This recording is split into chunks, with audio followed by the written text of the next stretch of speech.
So yun mga kasabong, ang pag-uusapan po natin dito is about yung sa pamahiin. Sa pamahiin na hanggang ngayon ay nananalaytay pa rin sa ating buhay. Pagmamanok. Mga kasabong, alin ba dito yung dapat paniwalaan at hindi dapat paniwalaan?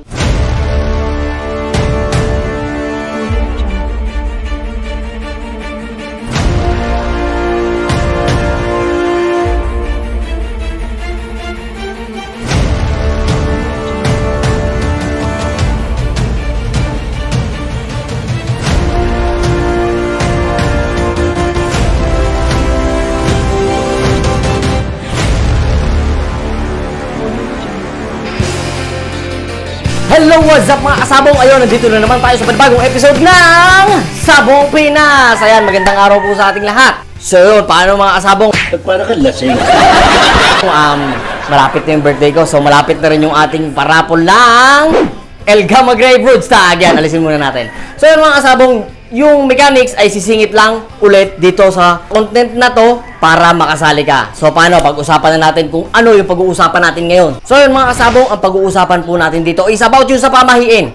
Sa pamahiin na hanggang ngayon ay nananalaytay pa rin sa ating buhay. Pagmamanok. Mga kasabong, alin ba dito yung dapat paniwalaan at hindi dapat paniwalaan? Pero syempre, pasintabi muna sa mga matatanda na sa pagmamanok at sa mga... Kasi sila yung marami sila talagang pamahiin na pinaniniwalaan eh. At saka syempre, dun sa mga millennials na naniniwala pa rin sa pamahiin. Sorry po kung ma-offend kayo kung sa mga itatakil natin, ano? Ano, bakit? So, pag-usapan na po natin. At syempre ito, opinion ko lang po to as magsasabong din, magmamanok din po. Based sa millennial na buhay na natin sa pagmamanok. Syempre, nag-upgrade tayo hanggang sa dumating yung time na tatanong natin sa sarili natin, sa isip natin na totoo ba yung pamahiin or hindi? Di ba? Umpisahan na natin. Game. Una is, sabi ng lolo mo, pagka daw may patay at pupunta ka sa sabungan, dapat daw hindi ka dadaan dun sa part na may patay. Kasi baka daw mamatay din yung manok mo sa laban. Galing ha? Mga kasabong, napakalaking abala nun. Bakit? Halimbawa na lang ako, no, mga kasabong, no? Oh. Dito ako sa Tanawan. Tapos, yung sabungan, nandun pa sa lipa. So, kailangan pala, magpa-survey muna ako. Surveyin nyo dyan. Puntaan nyo dyan lahat ng mga barangay. Tingnan nyo muna kung may mamadadaan na akong patay. Boss, wala. Yan, tsaka tayo pumunta. Ganun yung sistema. O kaya, boss, meron. So, bukas na lang yung laban. Di ba? Hindi natin pwedeng kasi sabihin na susunod naman tayo, wala namang mawawala eh. O, di ba? Ang laki nung nawala. Kasi, nasisiraan ka ng loob eh. Pagka, ay, nadaanan ko yung patay. Toda, sige, yaman mo na, laban na lang. Natalo. Paniniwalaan mo na naman yung ganun sistema. Ano ang pakialam mo doon? Di ba? Kaya, pagka tayo, ay sasabihin natin na wala namang mawawala. Eh, kung wala talaga mawawala, pwede nyo sundin. Pero kung hindi, parang abala lang eh. Diba? O, sumunod tayo sa pangalawa. Huwag ka daw magsasabong pag may regla yung asawa mo. Maawa yung bete. Mga asabong, edi lagi mong check. Bastos ka, sasampalin kita. I-check mo ba, Ops? May laban ako bukas. May regla ka ba? Oh, pagka may regla, patay. Guys, wala. Cancel laban natin bukas. Bakit? May regla asawa ko. Oh, anong connect? Diba? Wala namang connection eh. Yung, porque ba may dugo yung asawa mo, duduguin din manok mo. Ano ang pakialam mo? Mga kasabong, sorry po ha, kung naniniwala kayo dyan, sorry po sa inyong paniniwala. Pero sa paniniwala ko, napakalayo eh. Di ba? Napakalayo nung may regla yung asawa mo, matatalong manok mo.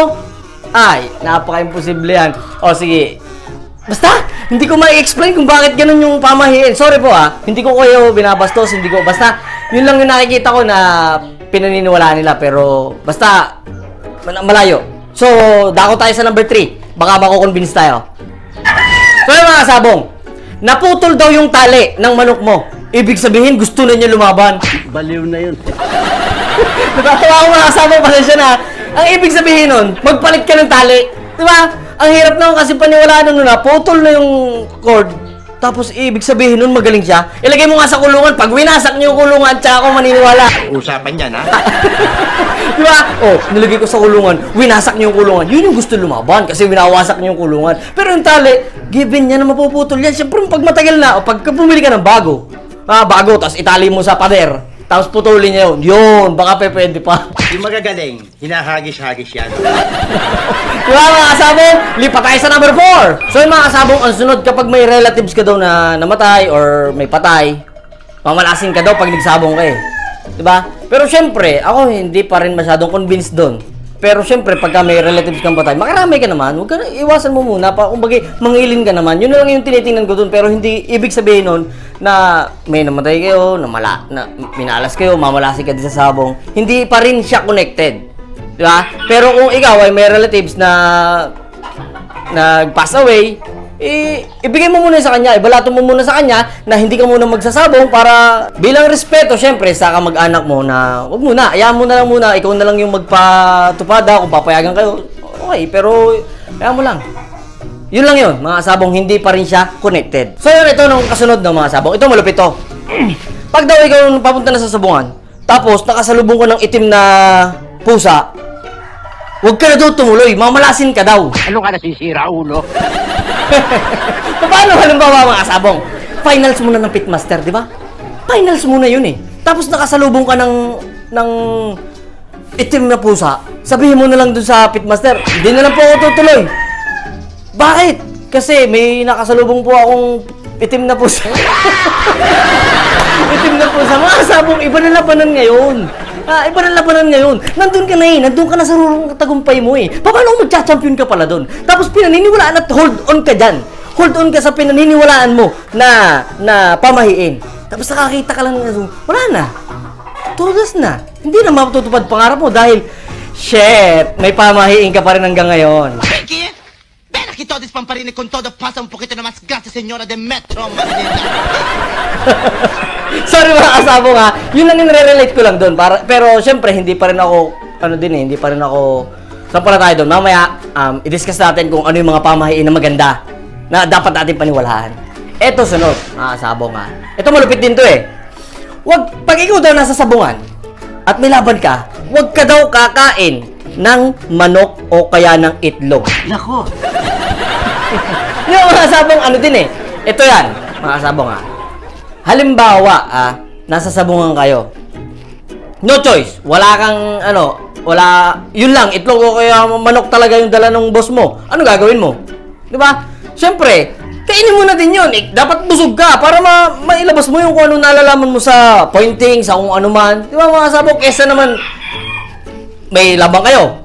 May dala kang relief goods. Di ba? Bakit naman kailangan din i-condition mo yung sarili mo. Masarap, manok yan eh. Balisahin!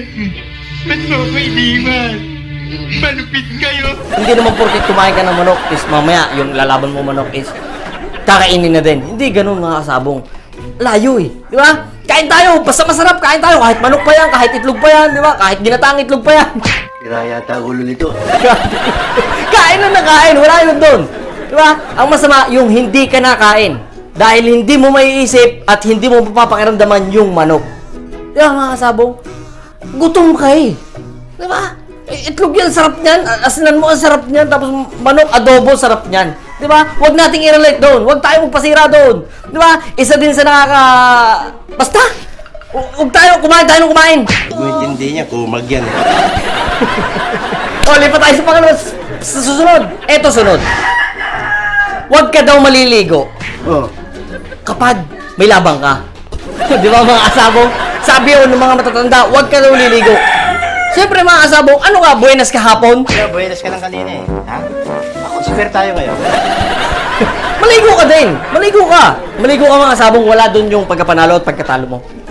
Pero pag naligo ka, siyempre pag magsasabong ka, gusto mo presentable ka din eh. Pag maligo ka, magsasabong ka, huwag ka masyadong magpabango. Mga kasabong, huwag masyadong magpabango. Ito, hindi ito pamahiin. Huwag ka masyadong magpabango dahil ang manok, mga kasabong, ayon lang dito sa mga veterano, wala siyang panlasa, pero malakas yung pangamoy niya. Pag yung manok ay nakaamoy ng perfume or ng mas nakakatusing na amoy, yun tayo ng tao eh. Di ba? Pagka tayo nakarekta eh. Di ba? Kasi hindi naman sabing lalapitan, ang manok mo lagi mong hawak. Pag naamoy niya yung baka maka-apekto pa yan sa manok mo. Dahil mga kasabong hindi maganda sa manok yung natutusing sila sa ibang amoy. Kasi mga kasabong yun nga, wala silang panlasa, malakas yung pang-amoy nila. At syempre mga kasabong to, dagdag tip lang din, huwag kayong magiinom. Mga kasabong, huwag kayo mag-iinom sa cockhouse nyo. Dahil mga kasabong is, yung alak napakasama ng amoy niyan sa manok.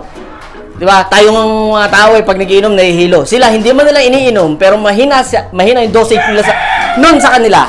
Pag naamoy nila yung alak, may tendency na mahihilo din sila. Kaya, siguro pagkatapos na lang, or kinagabi huwag mo na, pagkatapos na lang. Diba? Pagkatapos ng sabong, manalo man o magwagi, manalo o magwagi, inom kayo. O, di ba? Yun lang yun, mga kasabong. Pero yung paliligo is wala yun dun. Maligo ka, huwag ka lang masyado magpabango. Yun lang yung mga kasabong. Paano nga ba sumali? Napakasimple lang, mga kasabong. Pero syempre, dapat nakasubscribe ka sa ating YouTube channel. Then after nun, ikakopy mo yung link ng episode na to. Tapos ipopost mo sa wall mo. Pag na-post mo yun sa wall mo, at kahit anong description, ikaw nang bahala mag-description, screenshot mo yon. Pagka-screenshot mo, pumunta ka sa page ng EGP Chong Game Farm at i-comment mo sa picture na to. Ayan. Pag na-comment mo na dyan sa picture na to, kasali ka na. Comment po hindi po message. I-comment nyo po. Pag na-comment mo na, ilagay mo lang, I want El Gamma Gray. Ayan. Meron ka ng chance na manalo ng El Gamma Gray na broodstag. So yun mga kasabong. Pero hindi po ito yun dahil ko ay kay Elbares na. Ganito lang yung itsura niya. Nandun kasi sa ranging pa eh. Ang draw po nito sa May 31. May 31 po idodraw at ililista po natin yung lahat na magko-comment doon para tayo ay maging fair sa lahat. So yun, yan mga kasabong malikot. So yun mga kasabong, yung lahat po na magko-comment doon, ayan, kasali na po kayo lahat. So yung mga kasabong, ano pang hinihintay nyo? Sumali na kayo! So ito sunod mga kasabong, ito sunod. Marami sumusunod dito eh, na wala naman daw mawawala or something. Basta ganito, pagka daw may labang ka kinabukasan, tapos meron kang bagong manok, wag mo daw muna dalhin sa iyong lokasyon. Baka daw kasi parang pinapaltan mo na kagad yung manok, kaya dahilan kung bakit matatalo yun. Mga kasabong mali-mali eh. Ito lang example. Example. Meron kang biniling brood stag. Pagkabili mo ng brood stag na yun, yung halimbawa, yung daddy mo, may laban kinabukasan. Saan mo lalagay yun? Makikilagay ka sa kapitbahay. Kung mawala yun, edi ikaw minalas. Diba? Mali yung mga kasabong. Dalhin mo! Diba? Huwag mo lang ilapit. Huwag mo lang ilapit sa ilalaban mo bukas. Bakit? Pag nilapit mo yan, baka mamaya yung binili mong yun, may dalang virus, maapektuhan yung laban niya bukas dahil siya may laban bukas, kailangan kondisyon yan, kailangan yung katawan niya is fully conditioned. Diba? Fully, kondisyon na siya. Pag tinabihan mo ng bagong manok, is baka yung panibagong manok is may virus na dala o may sakit na dala, mahahawa siya, hindi pa niya mararamdaman sa laban, pag nagkatama, titigil. Yun, dun siya. May stress na siya. Mawawala siya sa focus sa paglaban. Yun yung nagiging dahilan kung bakit nangyayari yung ibig sabihin ng pamahiin na huwag ka muna magdala. Pwede ka magdala, ilayo mo lang. Huwag mo siyang masyadong huwag mo siyang paglapitin ng kulungan or ng scratch pen. Basta ilayo mo muna siya. Mas maganda yun sa lokasyon mo sa manukan. Pero hindi ibig sabihin nun na pag nilagay mo yan, automatic matatalo. Hindi dun yun mga kasabong. So yung mga kasabong, dumako naman po tayo sa kaliskis naman. Di ba halos sa mga matatandang nagmamanok is tumitingin sila sa kaliskis. Di ba? Mga kasabong, merong 7 bakod, merong 1,000 bakod. Kalokohan yan. Mga kasabong, kahit 1,000,000 bakod yan, pag sinalubong niya ng tare, tudas yan. Di ba mga kasabong, ang kaliskis po yan mga kasabong, iba-iba talaga yan. Iba-iba talaga yung kaliskis yan. Kumbaga sa atin, is yung ating thumb mark. Di ba? Kahit na magkakapatid tayo, yung ating tambike na yan. Di ba? Yun lang yun, mga kasabong. Tapos, yung kaliskis daw, ayon din sa mga veterano magmamanok, ang kaliskis talaga ay labasan ng init kung malamig ang panahon. Kung mainit naman ang panahon, pasukan din ng hangin. Kaya mga kasabong, pansin nyo, yung mga naghahanda sa sabungan, yun yung binabasa nila ng sagad. Binabasa nila dun para pumasok sa buong katawan. Yung energy or yung lamig, yung ganda ng kanilang pakiramdam. Doon lang yung binabasa, yun yung binabasa. Pero kung titingin tayo sa kaliskis is hanggang ngayon pinagtatalungan kung may 7 bakod or diba mga kasabong, meron kasi dito talaga sa amin minsan naguluhan din ako noon eh.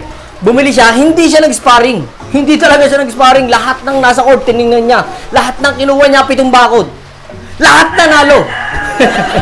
Ako minsan sabi ko, kaya yung 7 bakod na yun, totoo kaya yun. Di, pero totoo na talaga nangyari yun. Lahat nanalo yun. Diba, siguro may 10 yun. 10 lahat yun, hindi niya in-sparring. Tinignan niya lang. Diba, pero yung natingnan niya is, sabi ko, maayos talaga. Diba? Pero lahat nanalo. Hindi ko masabi sa sarili ko or sa inyo kung totoo ba yung sa 7 bakod or sa kaliskis or what. Pero sa akin pananaw, magaling maayos talaga yung manok. Kaya siya nanalo. Pero para sa akin po yun hindi po talaga ako na-convince nung bakod-bakod na yung 7 bakod.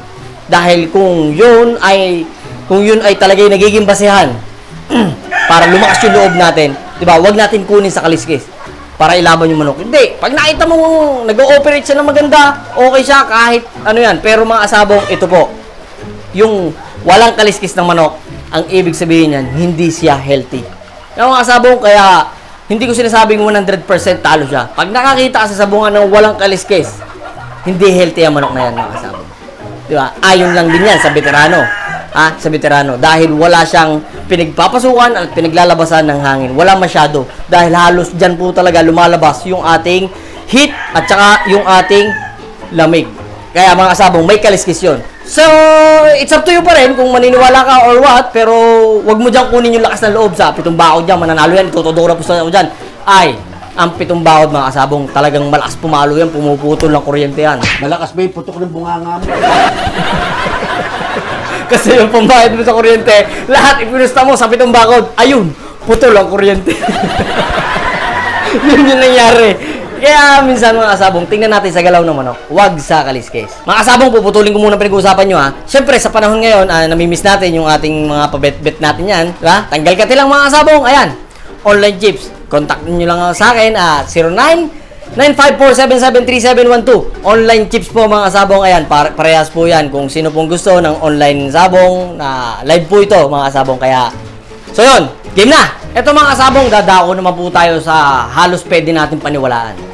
Diba? Kasi may basehan. Ito po yun. Sa kulay ng manok. Halimbawa, si ganitong manok is kontrapelo sa ganitong kulay ng manok. Diba mga kasabong? Ayon yan sa mga matatanda din. Pero ang basehan po dyan is kung paano lumaki yung ating manok. Kung paano natin sinasanay sa kapwa kulay.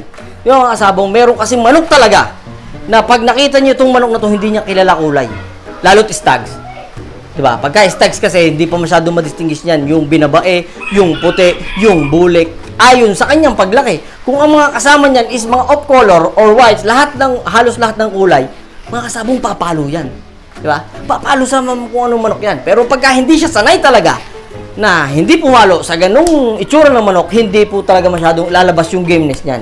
Kaya yun po yung basehan, hindi po siya masyadong pamahiin. Pero kung tutusin, pamahiin na din. Di ba? Na yung ganitong kulay kontra sa ganitong kulay. Hindi po not necessarily pwede natin gawing basehan. Pero kung tayo ay may mga manok, sige, kung tayo ay mahilig sa sparring, mahilig tayong mapagbutaw, ibutaw mo na ibutaw sa iba't ibang kulay. Para wala na siyang sinisino. Di ba mga kasabong? Kasi halos laban ngayon stags. Di ba? Maliit pa lang yung 8 months to 9 months pa lang manok natin, gusto na natin ilaban. Pero dumadating yung time na, bit mo kasi nilaban sa ganito, bit mo kasi nilaban sa ganito. Diba? Kaya habang siya ay pag siya ay nag-start lumaban, ibitaw mo siya na ibutaw sa iba't ibang kulay. Kaya kahalagahan ng iba't ibang farm, meron silang pangulay na tinatawag. Meron silang, hindi sila mahilig sa puti, pero may puti sila. Diba? Yun ay ini-spar nila doon, pinapakita nila na may puting ganun manok, may bulik sila, may talisayin sila. Yun yung dahilan kung bakit sila may off-color sa kanilang farm. Yung mga kasabong, kaya kahalagahan ng off-color na manok is siya yung kulay. Dahil sa derby talaga, hindi mo mapipili yung kulay unless ulutan, di ba? Pipili ka ng kalaban mo, pipili ka ng makakatapat na manok mo. So, pag pumasok ka sa derby, wala nang pamahiing kulay dyan. Dikdikan ako dikdikan. Kaya yung mga kasabong, sanayan natin sa lahat ng kulay yung ating mga manok para kahit saan sa mga palaban, dikdikan. Ito mga kasabong, yung isang pamahiin na halos pwede natin paniwalaan halos i-explain ko kung bakit. Pagpunta mo sa ruweda ng sabungan, binitawan mo manok, pumunta siya doon sa ibabaw ng ruweda, sa ibabaw nung nakaharang, di ba may naganong manok na pag binitawan natin, hanap siya ng kanyang dadapuan. Pag dumapo siya doon, yan na, sasabihin natin, uy, pupustahan na natin, matatalo yan. Di ba? Malamang matalo po talaga. Dahil, mga kasabong, ito lang explanation doon. Balisang-balisa ang ating manok nung time na yun. Wala siyang, nalilito siya eh. Nalilito siya kung anong nangyayari. Bakit maingay, bakit ganito, ganyan, bakit maraming tao, bakit may isang manok, at ang daming tao. Nalilito siya, hindi siya handa. Di ba mga kasabong, meron siyang ibang focus. Hindi siya nakapokus dun sa laban niya. Kaya mga kasabong, it's better to ilabas na lang natin yung ating manok. Kasi may nakikita tayong ganun, pagka nilalabas na lang. Hindi po yung pamahiin. Or, dalawa lang po yun. Isang pamahiin, or nakita niya sa manok niya na hindi talaga handa. Mga kasabong, pagka po nangyari po yun sa ating sabungan, ilabas po natin. Dahil hindi ko po sinasabi na 100% talo, hindi ko sinasabi na 100% panalo. Mayroon po talagang nagkakataon na nananalo po at tinutuloy po yung laban. Dahil magaling po talaga yung manok, nakaka-timing po siya ng palo, pag time na galaban na, pero once na binitawan mo yan, wala po siya sa focus. Di ba? Swerte ka na lang kung sa unang arangkadahan is nakailag ang manok mo. Pero pag hindi siya nakailag, tudas siya. Kasi wala siya sa focus eh. Nakapokus yung kalaban. Kaya mas maganda po na nakapokus talaga yung manok natin. Habang naghahanda, patugtog tayo ng malakas. Patugtog tayo ng malakas para masanay siya na maingay. Di ba? Habang nagpapalakad tayo, para masanay na siya. Dapat talaga pagbaba mo sa ruweda ng manok, ayan na. Talagang matigas na siya. Sinong lalaban sa akin? Yung mga ganun yung dating na manok, hindi yung pagkabitaw mo, ligaw na siya, hanap siya ng hanap kung saan siya pupunta. Diba? Hindi po yun pamahiin para sa akin. Yun po ay kakulangan ng pagte-training mo sa iyong manok. Yun po yun mga kasabong. So yun mga kasabong, napag-usapan na po natin yung about sa pamahiin. Mga kasabong, yung pamahiin po, it's up to you pa rin kung maniniwala ka or hindi. Kung hindi naman nakaka-apekto talaga sa buhay pagmamanok mo, okay lang. Irespeto mo yan at hawakan mo yan dahil kadalasan dyan tayo kumukuha ng lakas. Pero mga kasabong, ito po ang, siyempre nandito ka na rin lang sa Sabong Pinas, i-advise ko sa'yo na huwag kang kumuha ng lakas ayon sa pamahiin pa rin. Kumuha ka ng lakas at bigyan mo ng energy yung manok mo. Pag ikaw is nagpasira ka sa pamahiin, wala na. Diba? Mawawala ka ng energy. Pero hindi. Pag umalis ka once na umalis ka sa bahay mo or sa farm mo or sa manukan mo, pag pumunta ka, dapat may baon ka talagang energy dyan. Walang hindrances. Mananalo manok ko, dapat positive tayo. Dahil mga kasabong, pagka diligay natin yung ating basihan ayon sa ating pamahiin mga kasabong, masisira diskarte natin. Dahil mga kasabong, nasa palad yan. Kung sayo-sayo. Di ba mga kasabong? Pero iba yung naghahanda. Iba yung may dedication sa trabaho. Iba yung may dedication sa pag-aalaga. Iba yung may mga kaalaman sa pag-aalaga. Mga kasabong, di ba? Dahil ang sabong industry at ang sabong ale sobrang flexible. Mga kasabong, flexible po yan. Hindi po natin malalaman kung kailan tayo buenas at kung kailan tayo malas. Yes, mga kasabong, naniniwala po ako sa malas at buenas. Mga kasabong, dahil may pagkakataon na kahit sobrang galing ng manok mo, pag minalas ka, malas ka. Si LeBron James nga mga kasabong eh. Diba? Si Kevin Durant nga mga kasabong eh. May panahong malas sila, lumalabas muna sila sa may panahong hindi sila makashoot, magaling na sila. Pero maalat sila nung time na yon, kaya lalabas muna sila, magre-relax muna sila. Pagbalik nila, ayan na, may babalik na nila yung skills nila. Ganun din po sa pagmamanok mga kasabong. May magaling at may bulok. May malas at may swerte. Diba mga kasabong? Pero iba yung may alam. Diba mga kasabong, iba yung naghahanda, iba yung maayos ang alaga. Dahil sinabi nga natin mga kasabong, kung ano lang yung pag-aalaga na ibinibigay mo sa manok mo, yun lang din yung ibibigay niyang laban para sa'yo. So yun mga kasabong ha, kung tatanungin niyo po ako kung naniniwala ako o hindi po ako naniniwala sa pamahiin. Naniniwala po ako sa destination mo ay destination mo at sa ating panalangin. So yun mga kasabong, maraming salamat po at kita-kits sa next episode ng Sabong Pinas!